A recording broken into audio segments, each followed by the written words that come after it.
तो भगवान राघवेंद्र सरकार की जो मैयाएं थीं,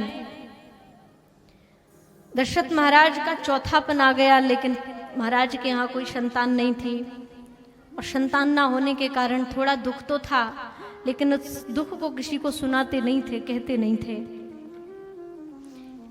गुरु के पास जाकर के प्रसंग छेड़ा, गुरु ने आज्ञा आशीर्वाद दे दिया, चिंता मत करो, पुत्र होगा और 4 पुत्र होंगे।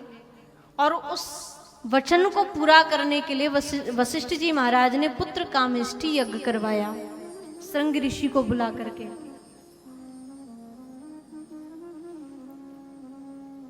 यज्ञ पूर्ण हुआ, यज्ञ से अग्निदेव हविष्य लेकर के प्रकट हुए, खीर का प्रसाद लेकर के प्रकट हुए और वो प्रसाद दिया दशरथ महाराज को। बोले महाराज, इस प्रसाद को आप जो है अपनी 3 रानियों में बांट दो और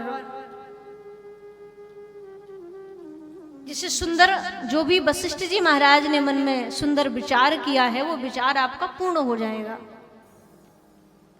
ठीक है, दशरथ महाराज ने बढ़िया 3 भाग किए, तीनों भाग करके रानियों को बांट दिए।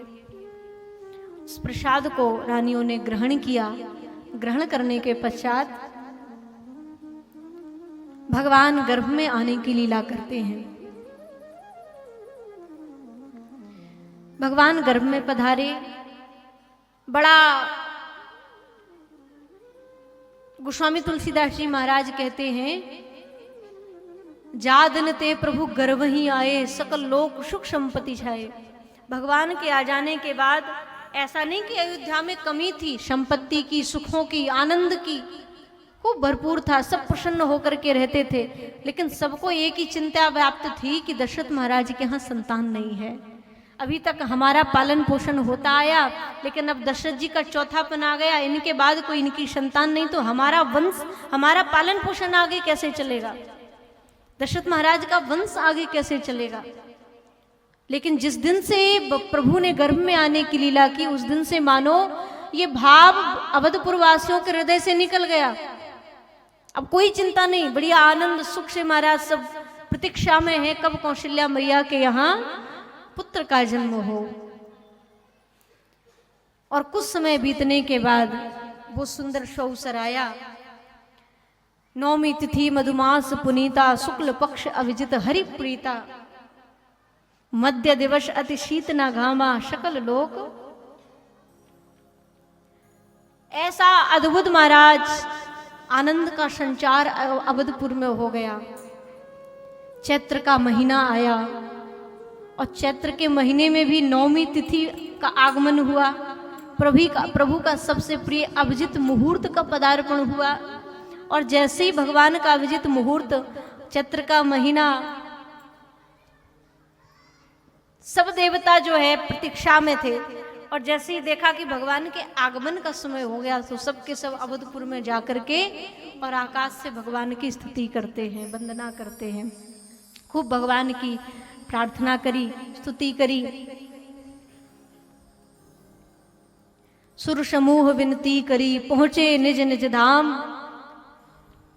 सब देवता वंदना करके, स्तुति करके अपने अपने धाम को चले गए। और यहाँ श्री राघवेंद्र सरकार का माँ कौशल्या के गर्भ से अवतार होता है, प्रागट्य होता है।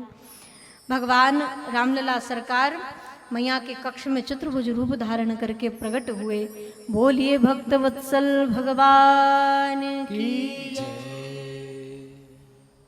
मैया ने, कौशल्या मैया ने भगवान से कहा, आप कौन हैं?